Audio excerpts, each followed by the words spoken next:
날씨가 많이 추워졌습니다.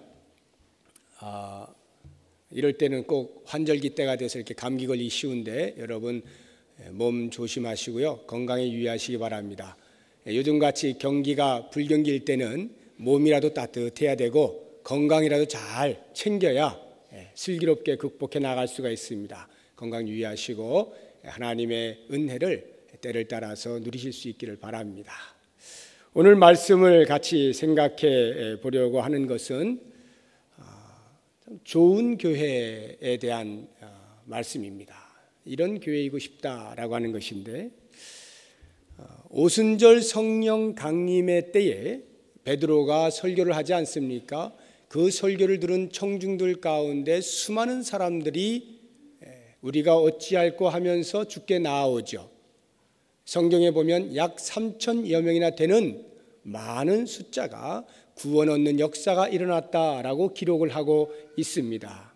아마도 이 3,000명의 숫자가 최초 신약 성경에 등장하고 있는 교회의 최초 성도들이 아닐까 이런 생각을 해봅니다. 그들은 죄사함의 은총을 입은 자들로서 지정의 전적인 회개와 변화를 경험하고 새로운 공동체의 일원으로서 살아가게 되었습니다. 오늘 우리가 읽은 이 본문의 말씀은 초대교회의 모습을 떠올릴 때 최초로 언급이 되고 있는 말씀입니다. 즉 초대교회의 가장 초창기의 삶의 모습이 어떠하였는가라고 하는 것을 기록해 놓은 본문입니다. 그런데 이 내용을 보시게 되면 그 모습이 얼마나 아름답고 얼마나 이상적인지 모릅니다. 그래서 우리의 마음이 설레기도 하고 때로는 흥분이 되기조차 합니다. 그래서 그런지 오늘날 어느 목회자를 막론하고 좋은 교회, 건강한 교회를 꿈꿀 때면 반드시 본문의 말씀을 기준으로 삼곤 합니다. 저 역시도 예외가 아니어서 오랜 세월 교회에 대하여 고민을 하고 연구를 하는 동안에 상당 부분이 오늘 이 본문의 말씀에 기초하여 정립이 되었던 것을 돌아보게 됩니다. 이런 교회이고 싶다. 이런 교회이면 좋겠다. 이런 교회여야 한다. 이런 교회가 좋은 교회다. 라고 하는 내용들이 본문에 참 많이 들어 있습니다. 그래서 오늘부터 이런 교회이고 싶습니다 라고 하는 소제목 아래 시리즈로 몇 주 동안 말씀을 생각해 보도록 하겠습니다. 오늘은 그 첫 번째 시간으로 말씀을 사모하는 교회이고 싶습니다. 말씀을 사모하는 교회가 좋은 교회입니다 라고 하는 것으로 함께 생각을 해 보도록 하겠습니다. 42절을 보시기 바랍니다. 우리가 같이 읽었었는데 42절만 다시 한번 한 목소리로 읽어보겠습니다. 시작.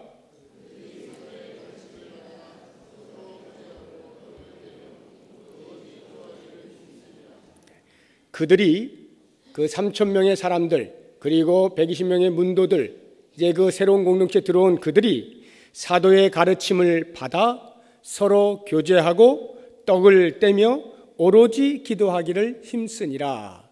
이 한글 성경을 읽으시게 되면 이런 감이 옵니다. 그들이 사도의 가르침을 잘 받아서 그 결과로 서로 교제하는 일과 떡을 떼는 일이 일어나고 오로지 기도하기를 힘쓰게 되었다. 이렇게 이해가 되기가 쉽습니다. 그러나 이 말씀은 그런 의미가 아니고 다시 한번 제가 정리를 해드리면 그들이 어떠한 일에 힘쓰게 되었다는 거예요. 새로운 공동체에 들어와서 힘쓰게 된 일들이 있는데 그것이 무엇이냐 하면 첫째가 하나님의 말씀을 가르치는 사도들의 말씀을 받아 누리는 것이고 두 번째가 서로 교제하는 것이고 세 번째가 떡을 떼는 것이고 네 번째가 기도하는 것입니다. 그러니까 그들은 사도들의 가르침을 받는 일에 힘을 썼고 서로 교제하는 일에 힘을 썼고 떡을 떼는 일에 힘을 썼고 기도하는 일에 힘을 쓴 것입니다. 그러면 오로지 힘썼다라고 하는 말은 무슨 뜻이냐 하면 그 일에 몰두했다, 집중했다라고 하는 뜻입니다. 확고부동하게 그 자리에 머물러 있다. 진리의 말씀을 꽉 부여잡았다. 이런 뜻입니다. 그래서 다시 정리를 해서 말씀을 드린다고 하면 이제 그들이 제자들의 전한 복음을 듣고 새로운 공동체에 들어와서 어떠한 일들에 집중하게 되었는데 그 첫 번째가 사도들의 가르침에 몰두했다는 거예요. 사도들이 가르칠 때 그것을 듣는 일에 집중했다라고 하는 것입니다. 그렇다고 하면 왜 그들은 새로운 공동체에 들어오게 되면서 사도들의 가르침에 몰두하게 되었는가? 이 부분을 우리가 한번 생각을 해보면서 우리 자신들을 돌아보는 시간이 되었으면 좋겠습니다. 이렇게 생각을 한번 해보십시오. 집안에 낡은 오디오가 있는데 갈기로 마음을 먹었습니다. 그래서 새 오디오를 장만을 했어요. 그런데 이 낡은 오디오는 아날로그 방식입니다. 그런데 새롭게 구입한 오디오는 디지털 방식이에요. 이 아날로그와 디지털 방식은 완전히 방식이 다르죠. 그래서 지금까지 아날로그를 사용했던 그 내가 알고 있는 익숙한 것과는 달리 전혀 새로운 방식에 익숙하지 아니하면 이 디지털 방식의 오디오를 사용할 수 없을 것입니다.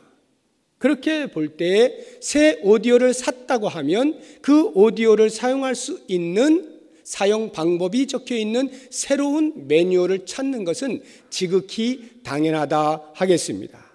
마찬가지로 지금 이 초대교회에 새로운 공동체에 모여든 이들은 큰 전환점에 서 있는 것입니다. 그 전환점에 서 있기 전까지만 해도 그들의 삶의 방식은 유대인으로서의 삶의 방식이었습니다. 유대인으로서 지키며 획득하며 누리며 살아왔습니다. 남보다 나은 삶을 살기 위하여 자기들이 가지고 있는 그 유대인적인 매뉴얼을 따라서 치열하게 살아왔습니다. 율법에 충실하였고 장로들의 유전과 규례들 그리고 관습이나 경험이나 전통들에 충실하였습니다. 만약 이러한 것들에 충실하지 않으면 그 사회에서 자기 위치를 제대로 확보하지 못하겠죠. 그냥 그저 그렇게 살 수밖에 없기 때문에 그들은 그것을 부여잡고 치열하게 살아온 것입니다.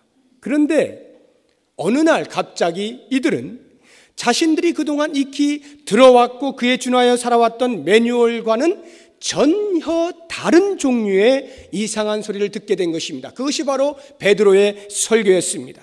베드로가 소리치며 전하는 말에 그들의 마음이 녹아지고 그들의 마음에 찔려 견딜 수 없는 마음이 되어버렸습니다. 지금까지 자기들의 삶을 지배해왔던 그 율법적 매뉴얼, 자기들의 행동 양식의 근간을 이루었던 그것들이 아무런 소용이 없게 된 것을 깨닫게 되었습니다. 아니, 더 솔직히 표현하면 심히 잘못된 것이었구나 하는 것을 알게 되었습니다. 그런데 그들은 그 베드로의 선포를 통하여 새로운 매뉴얼에 대한 단순한 맛을 본 것에 불과할 뿐이었습니다. 이제 그들에게 있어서 가장 궁금한 것이 있다면 과연 무엇이겠습니까? 그 맛본 새로운 매뉴얼, 그 이상, 그 너머를 알고 싶은 것 아니겠습니까? 사도들의 다음 이야기가 궁금하게 되는 것입니다. 같은 말이지만 조금 각도를 달리해서 좀 더 깊이 자세하게 말씀을 드린다면 왜 그들이 말씀을 사모하게 되었는가? 왜 사도들의 가르침에 몰두하게 되었는가? 보십시오. 베드로가 선포한 내용은 그들의 죄악을 드러내는 것이었습니다. 그들은 베드로의 말씀을 듣게 되면서 십자가에 못 박은 예수 그리스도 그 사람을 바로 다름 아닌 내가 못 박은 것이었구나, 내가 죄를 지은 것이었구나 하는 것을 깨닫게 된 것입니다. 그래서 그들은 마음이 찔려서 우리가 어찌할꼬 통회하고 울부짖게 된 것입니다. 이렇게 죄를 깨닫는 순간에 회개의 영이 그들에게 임하였고 자기들이 그동안 얼마나 무지했는가라고 하는 것을 알게 되었습니다. 그들은 자기들이 못 박았던 예수가 누구였는지를 몰랐다고 하는 사실에 큰 충격을 받았습니다. 그리고 그 무지로 인하여 발생한 십자가의 사건이 얼마나 끔찍한 죄악이었는지를 알게 되면서 더 이상 무지로 인하여 잘못된 판단과 행동을 해서는 안 될 것이었습니다. 그러기에 그들은 사도들의 가르침을 더 정확하게 확실하게 받아야만 했던 것입니다. 이것이 바로 그들이 하나님의 말씀, 사도들의 가르침에 몰두하게 된 이유예요. 좀 더 적극적인 관점에서 보자고 한다면 그들은 예수 그리스도를 알게 되면서 그 그리스도를 믿는 것만이 새로운 생명을 얻는 길임을 인식하게 되었습니다. 십자가의 의미를 깨닫게 되면서 그리스도를 더 잘 알고자 하는 욕구가 내면에서부터 솟구쳐 올랐다라고 하는 것입니다. 그렇습니다. 십자가의 도가 알지 못하는 자들에게는 미련하고 쓸데없는 말밖에 되지 아니합니다. 그러나 그 도를 깨닫는 자는 그때로부터 그리스도를 아는 지식에 이르고자 하는 갈급한 욕구가 생기는 것입니다. 고린도전서 1장 18절에 보면 이렇게 나와 있습니다. 십자가의 도가 멸망하는 자들에게는 미련한 것이요 구원을 받는 우리에게는 하나님의 능력이라. 그리고는 22절 이하에 이렇게 말씀하십니다.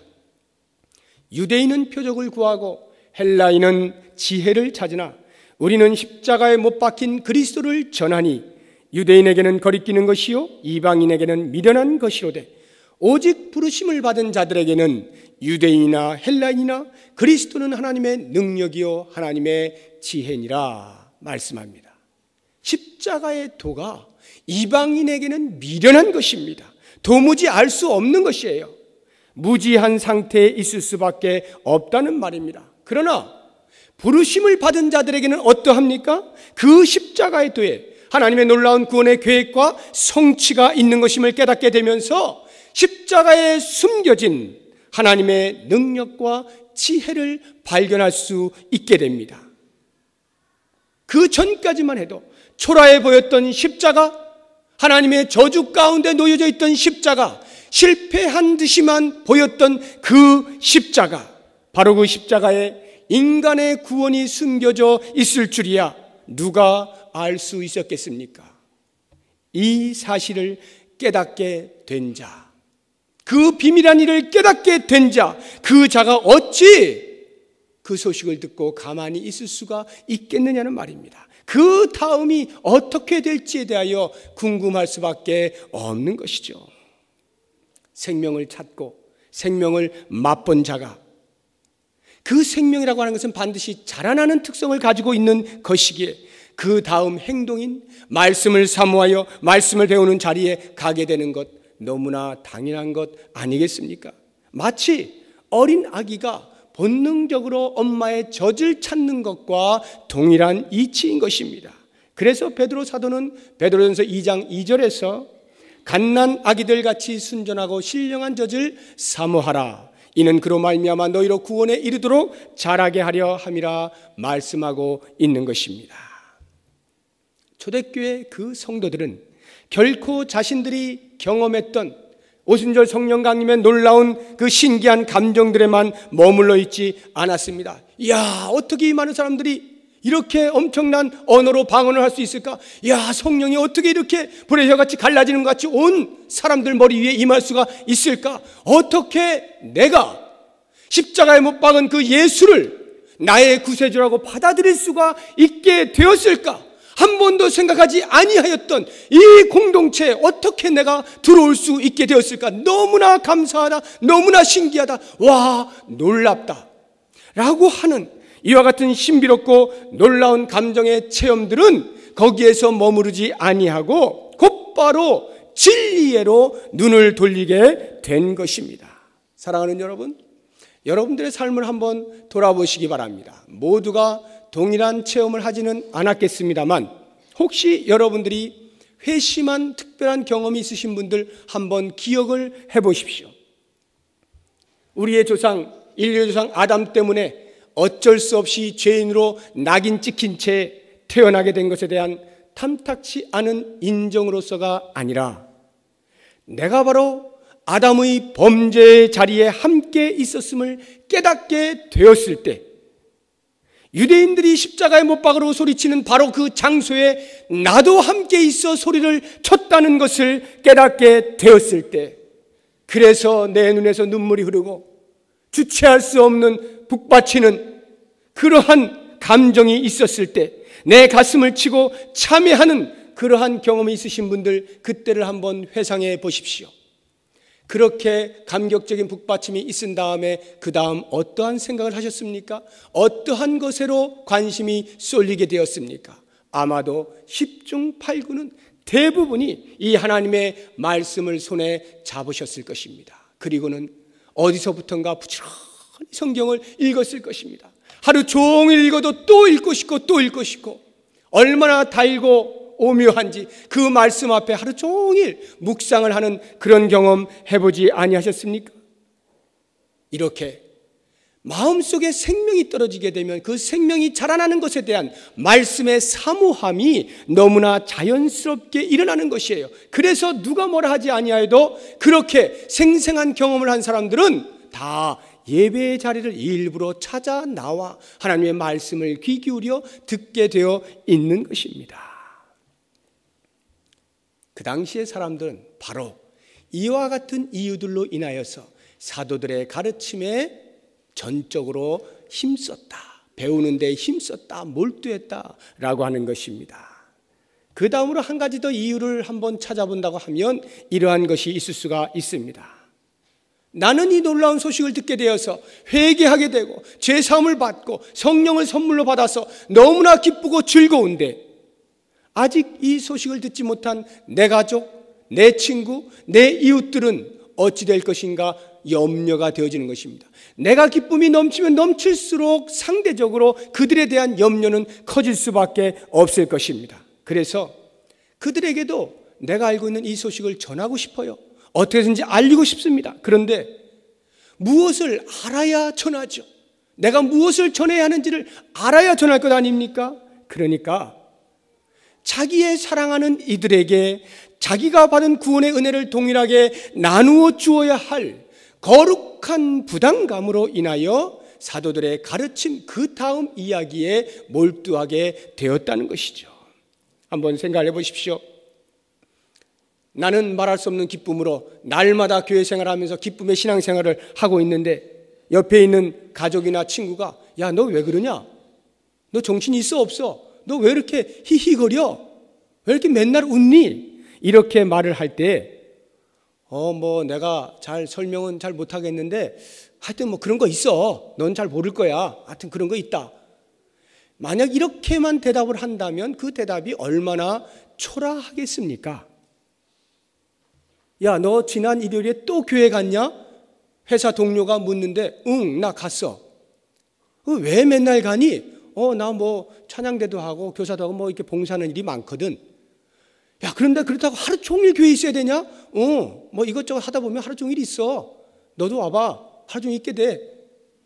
뭐 이 정도 대답을 한다고 하면 그 얼마나 영양가가 없는 대화이겠습니까? 여러분, 이렇게 누군가가 나에게 내 속에 있는 것에 대해서 질문을 하고 있는데 본질을 말해주지 못하고 그냥 겉에 있는 이야기들만 두루두루 하다가 영양가 없이 그냥 대화를 마친다면 그 시간이 얼마나 아깝겠습니까? 우리 하나님이 보시고 얼마나 안타까이 여기시겠습니까? 만약 베드로가 하나님의 말씀을 선포를 했습니다. 그 말씀을 들은 사람들이 가슴을 찢으면서 우리가 어찌할꼬 그 다음 이야기를 듣고자 하는데 베드로가 그냥 머리만 긁적거리면서 나도 그 다음 이야기는 잘 몰라. 하여튼 너희들 봤지? 이 엄청나고 놀라운 일 봤지? 나도 그냥 보기만 한 것인데 잘은 모르겠어. 무슨 일이 일어났는지. 만약 이렇게 대답을 했다라고 가정한다면 과연 초대교회가 발생할 수 있었겠습니까? 초대교회가 태동할 수 있었겠습니까? 그들이 예수 공동체 안에 들어올 수 있었겠습니까? 천만의 말씀이죠. 놀랍게도 베드로는 너무나 정확하게 그들의 영적인 필요에 따라서 그들이 정말로 알고 싶어 했던 그 내용들을 잘 전해 주었기에 3,000명이라고 하는 가장 최초의 사람들이 그리스도 공동체 안에 들어와 성도로 삶을 살게 되는 놀라운 역사가 일어났고 그 일로 인하여 오늘날 우리들도 동일한 성도로 시민으로 살아갈 수 있게 된 것 아닙니까? 이 초대교회 성도들이 베드로의 설교를 듣고 그 진리를 더 구체적으로 더 자세하게 알고자 했던 것은 베드로처럼 자기들도 누군가에게 이 복된 소식을 정확하게 전해줘야 한다는 거룩한 부담감, 책임감을 느꼈기 때문에 그렇게 하나님의 말씀을 듣고자 배우고자 애쓰게 되었던 것입니다. 우리는 어떻습니까? 하나님의 말씀을 알고자 함이 나의 신앙 성숙과 내 신앙의 인격만을 위해서입니까? 그것은 우리의 1차적인 목적은 될 수 있을지 몰라도 영구한 목적은 아닙니다. 우리가 정말로 하나님의 말씀을 잘 배우고자 하는 것은 누군가 그리스도를 알지 못하는 자가 내 옆구리를 찔렀을 때 그냥 나도 모르는 사이에 복음을 전하며 하나님의 말씀의 진수를 그들에게 알려서 동일한 은혜 가운데 초청하기 위함인 것입니다. 그래서 베드로 사도는 베드로전서 3장 15절에서 이렇게 우리에게 권면을 하고 있는 것입니다. 너희 마음에 그리스도를 주로 삼아 거룩하게 하고 너희 속에 있는 소망에 관한 이유를 묻는 자에게는 대답할 것을 항상 준비하라. 여러분, 내 안에 그리스도로 인하여서 소망이 생겼어요. 하늘나라를 소유한 자가 되었어요. 삶의 기쁨이 있습니다. 그런데 그러한 기쁨, 그러한 소망을 누군가 물었을 때 도대체 너는 무엇 때문에 그렇게 하느냐라고 물었을 때 그것에 대하여 언제 어느 때든지 대답할 것을 늘 준비를 해야 한다는 것인데 그 준비가 무엇입니까? 복음의 핵심, 그 이후의 삶에 대한 말씀의 갈급함, 말씀을 연구함, 말씀을 배우고자 하는 자세, 이런 것들을 통하여 축적이 되어지는 것입니다. 사랑하는 성도 여러분, 기독교의 힘은 하나님의 말씀에 있는 것을 기억하십시오. 기독교의 힘은 이 말씀입니다. 진리를 알지니 진리가 너희를 자유롭게 하리라.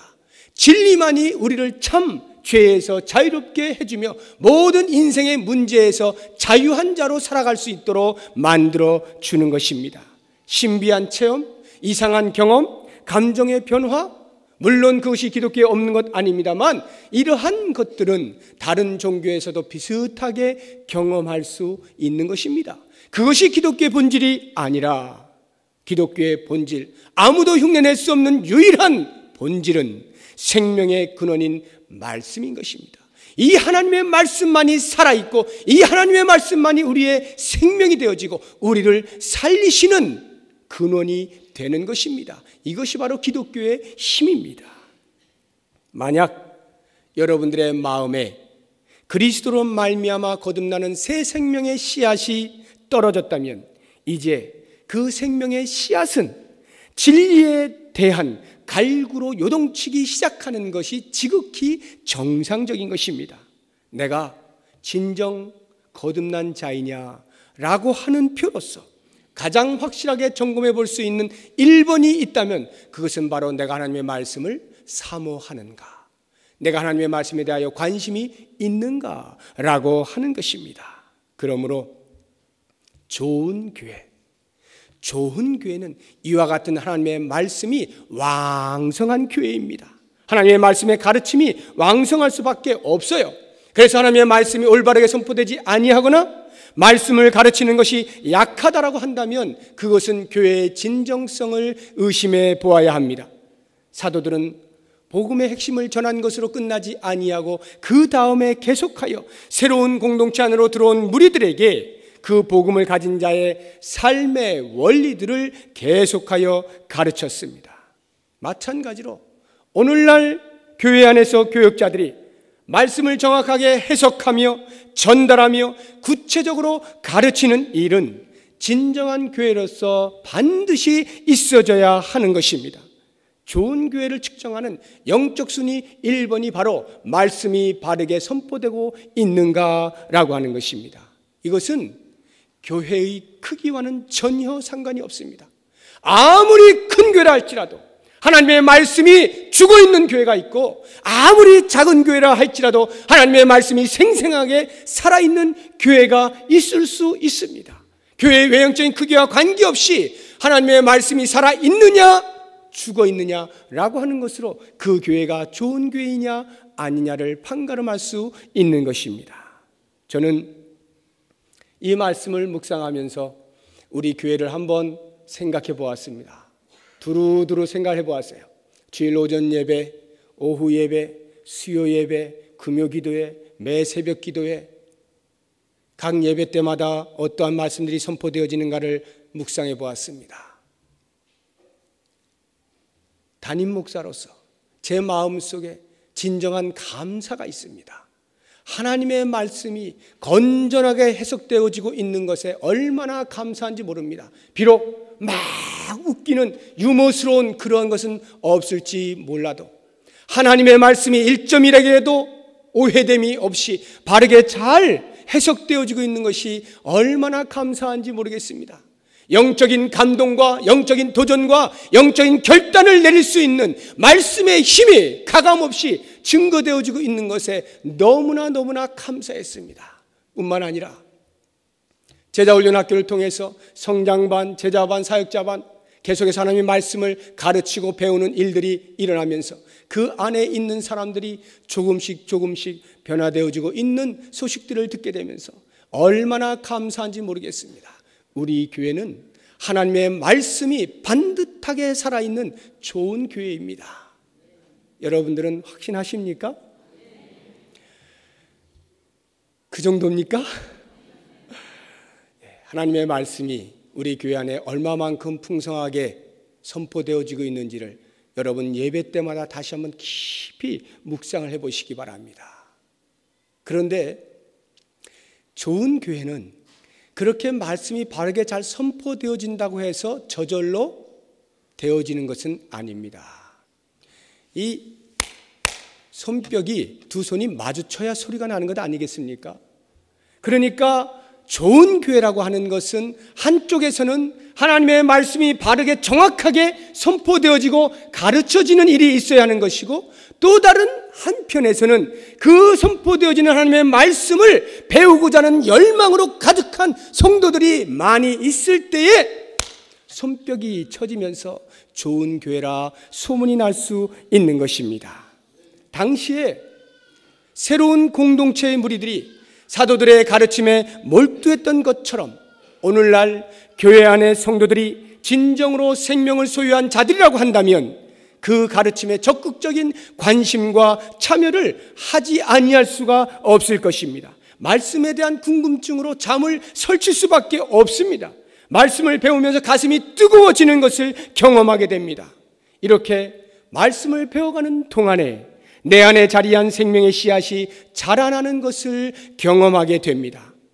그런데 그 자라남은 우리의 호흡이 닿는 순간까지, 우리의 생명이 끊어지는 그 순간까지 계속되어집니다. 그러므로 난 이 정도면 정말 충분히 성경 공부했다, 나 이 정도면 정말 배울 만큼 다 배웠다 라고 생각되어지는 그 순간 그 사람은 성장을 멈추게 될 것입니다.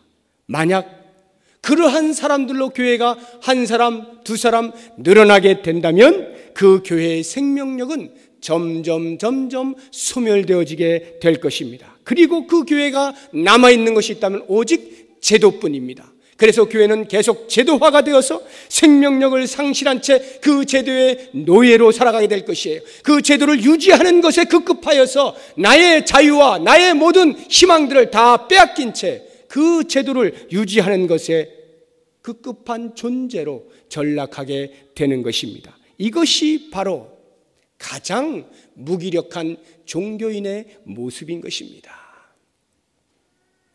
사랑하는 여러분, 우리 교회는 어떻습니까? 우리 교회는 혹시 이렇게 제도화되어진, 화석화된, 딱딱하게 굳어져 버린 그런 교회는 아닙니까? 제가 예배를 인도하면서 말씀을 선포하면서 또 다른 교육자들이 선포하는 말씀들을 듣게 되면서 제 마음속에 저와 동일한 그런 마음으로 사랑하는 모든 성도들이 하나님의 말씀의 은혜에 침잠되기를 소망하는 마음들이 있고, 그렇게 유심히 살펴봅니다. 감사하게도 제 마음속에 희망이 있습니다. 적지 않은 분들이 하나님의 말씀에 대한 관심이 있고 그 말씀을 경청하고자 하는 애씀이 있는 것을 보게 됩니다. 개인마다 속도의 차이는 있을 것입니다. 그러나 사람들의 마음 가운데 그 하나님의 말씀에 관심을 가지고 그 말씀을 듣고 그 말씀으로 내 삶의 현장에서 부지런히 씨름을 하고 있는 모습들을 보며 그 소식을 듣게 됩니다.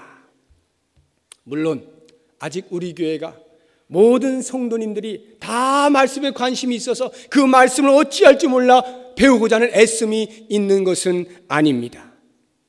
아니, 어쩌면 더 솔직히 이야기해서 아직은 소수의 사람들일지 모르겠습니다. 그러나 그 소수의 사람들이 있다라고 하는 것은 그 사람들을 통하여 불이 지펴지면 머지않아 큰 불이 일어난다라고 하는 것입니다. 그 소수의 사람들이 정말로 말씀에 사로잡혀서 말씀에 대한 진정한 사모함과 고민과 영적 전쟁을 일으켜 준다면 그 다음은 시간 문제인 거예요. 온 성도들에게 그 말씀을 사모하는 뜨거운 열정들이 전염되어지는 것은 시간 문제입니다.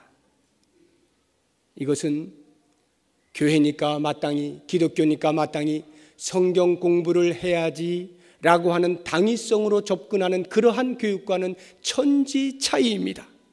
말씀에 대한 궁금증이 끊임없이 유발될 수밖에 없는 내 안에 심겨진 생명, 우리의 초점은 바로 여기에 있어야 하는 것입니다. 과연 나는 생명을 가지고 있는 자인가? 내 안에 생명이 있는가? 그리고 나는 그 생명을 자라나게 하기 위하여 하나님의 말씀을 끊임없이 듣고 있는가? 경청하고 있는가? 배우고 있는가? 여러분의 마음에 말씀을 사모하고 말씀을 연구하는 것에 관심이 있는 것은 결코 일시적인 현상이 아니라 생명을 가진 자라면 누구에게나 있어야 하는 영원한 현상인 것을 꼭 기억하시기 바랍니다. 저는 말씀을 읽을 때, 말씀을 대할 때 여러분들께 설교를 하기 위해서 말씀을 준비하고 말씀을 연구할 때마다 대부분의 시간들이 제 마음에 말할 수 없는 눈물이 있습니다. 그것은 그 하나님의 말씀대로 살지 못하는 것에 대한 애통하는 눈물도 있고, 그 말씀이 나를 지배하고 내 삶을 다시 치료하시는 은혜를 경험하면서 흘리는 눈물일 수도 있고, 사랑하는 여러분들을 생각하면서 이 말씀이 여러분들의 마음 깊은 곳에 꼭 떨어져야 할 텐데라고 하는 간절한 마음 때문에 우는 것도 있습니다. 하나님의 말씀은 너무나 신비로워요. 아무리 읽고 또 읽고 아무리 퍼내고 또 퍼내어도 끊임없이 솟아나는 영원한 샘물이 하나님의 말씀입니다. 수십 번도 더 듣고 수십 번도 더 설교했을 법한 오늘 이 말씀을 준비하는 순간에도 여전히 제 마음속에는, 이렇게 여러분들 앞에 외치는 이 순간에도 제 마음속에는 말할 수 없는 감격과 감동이 있는 것입니다. 사랑하는 여러분, 이것이 저뿐만이겠습니까? 하나님의 말씀을 준비하는 교역자라면 누구나 다 이러한 경험들을 하고 있습니다. 하나님의 말씀 하나를 바르게 전하기 위하여서 고통하고 애쓰고 신음하고 기도하면서 눈물을 흘리면서 준비되어진 한 편의 설교를 여러분들께 외칩니다. 그러한 말씀을 생명을 걸고 전한다라고 할 때에 이제 사랑하는 성도 여러분, 여러분들은 또 다른 한편에서 생명을 걸고 그 말씀을 듣고 경청하고 그 말씀을 배우기로 작정을 하고 애를 쓰고 그렇게 수고의 열정을 가지게 될 때 하나님의 말씀이 흥황하는 교회, 너무나 자연스럽게 부흥하는 것을 목도하시게 될 것입니다. 우리 교회는 좋은 교회로 분명히 하나님의 말씀이 바르게 선포되어지고 그 선포되어지는 말씀을 부여잡고 간절한 마음으로 더 깊이 알고자 하는 열정으로 가득 찬 성도들로 모여지게 될 때 우리는 하나님의 일들을 보게 되면서, 우리 교회를 향하신 하나님의 놀라운 일들을 경험하게 되면서 인근 지역에 우리 교회 좋은 교회입니다 소문을 낼 것이고, 그렇게 하나님 나라가 확장되어질 것입니다. 이 중심에 저와 여러분이 함께 서 있기를 소망합니다. 기도하겠습니다. 하나님 아버지, 우리 안에 생명을 심어주신 것 감사합니다. 이 생명이 날마다 날마다 자라나는 것이기에 주의 말씀을 끊임없이 사모하고 또 사모하고 우리가 갈급하며 그 배움 앞에 섭니다. 주여 우리에게 깨닫는 은혜를 주시고 주의 말씀을 날마다 묵상하며 새로운 사람으로 거듭나는 은혜가 있게 하여 주시옵소서. 좋은 교회로 소문나 하나님의 나라를 이루어가는 복된 신앙 공동체 되게 하여 주시옵소서. 예수 그리스도의 이름으로 기도드립니다. 아멘.